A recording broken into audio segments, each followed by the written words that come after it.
muuqaalkan aad aragtaan waxa uu ka imaanaya garoonka diyaaradaha Cigaal International Airport magaalada Hargeysa waxaa halkaas soo dhaweyn diiran lagu sameeyay xildhibaan hore Fahimo Yuusuf Qooje oo ka tirsanaa xildhibaanada golaha wakiilada ee maamulka Waqooyi Bari Soomaaliya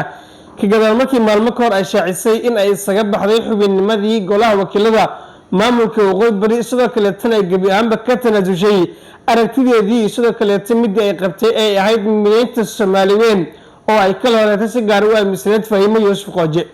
lesson kor Fahimo Yuusuf Qooje Somaliland ay ka tirsaneed qayb ahaan halkaas ay dabcan ka mid ahayd xubnaha siyaasiyiinta sida aadka ugu ololeeya maamulka Somaliland laakiin se way ka soo baxday oo waxa ay olol u gashay makaleeto in dibadda loo aaso maamulka xilliga Waqooyi Bari loogu magac daray balse SC Khartoum hore loo oran jiray waxay ka mid ahayd ama sidoo kale ay ka qayb gashay dagaaladii kala duwanaa ee ciidamadii Somaliland sidoo kale kuwa maamulka SC Khartoum ee dabcan ku dhex maray qaybo ka mid ah magaalada Laascaanood iyo qaybo badan oo ka tirsan deegaanada maamulka SC Khartoum laakiin xilligan waxay u muuqataa in si gaar ah dib ugu laabatay magaalada Hargeysa 6 sano kadib waxa lagu soo dhaweynayaa garoonka diyaaradaha Cigaal International Airport iyadoo soo dhaweyntu ay noqotay mid aan loo kala harin oo shacbi sidoo kale mas'uuliyiin ka tirsan maamulka isku madaxbannaanida ugu dhawaaqay Somaliland ay yihiin kuwa gabadhan ku soo dhaweeyay gudaha magaalada Hargeysa soo dhaweyntiina ayaa loo sameeyay waxaana sidoo kale muuqaalada ka dhex muuqanayay in loo huuyay calanka maamulka Somaliland diyaaradii qaaska ee sidayna ay ka soo degtay garoonka diyaaradaha magaalada Hargeysa Fahimo Yuusuf Qooje oo markii ay soo degtay sidoo kale soo dhaweynta loo sameeyay kadib warbaahinta ka hadashay waxay sheegtay inay farxad gaar ah dareemayso 6 sano kadibna ay deegaankeedii dib ugu soo laabatay ayna sidoo kale ka laabatay aragtidii ka hor ay aaminsaneen ee ahayd mideynta Soomaaliyeed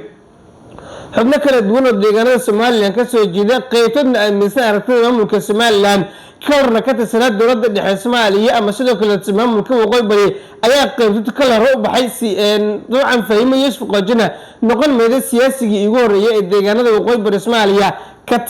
baxay sidoo kale Somaliland dhakeeda u wacday ama xitaa Puntland ku biira oo kala waxa looga wasiirkii hoofinta maamulka SC Khartoum ama Waqooyi Bari ay raadiyeen iska dhibay dhanka maamulka Puntland siyaasiyiin kala duwan oo hore xil kala duwan dowladda dhexe kaga soo qabtay oo qaarkood inta heer wasiir soo noqday ayaa dhanka Somaliland u wacday kuwaas oo kala rato deegaanada ay ka soo jeedeen ka soo tagay ay misnaa qadiyadii midnimada Soomaaliyeed balse markii arinkaasi ay hirgeli weeday ama waqtiyo dheeraad loo baahdayna ay u muuqateen dib u laabtaan deegaanadooda waxa ka mid ahaa Cabdiraxmaan Ducaale Beele iyo sidoo kale Cismaan Abuukar Dube wasiirka wasaaradda rafinta dhaqanka dalxiiska dowladda Maxamed Cabdullaahi Farmaajo xilligan ahaa senator ka tirsan aqalka sare ee baarlamaanka Soomaaliya balse isagoo Nairobi ku soo shitoos u shaqeeyay sanadkii la soo dhaafay inuu ka tanaasulay qidadii fikradii uu aaminsanaa ee ahayd mideynta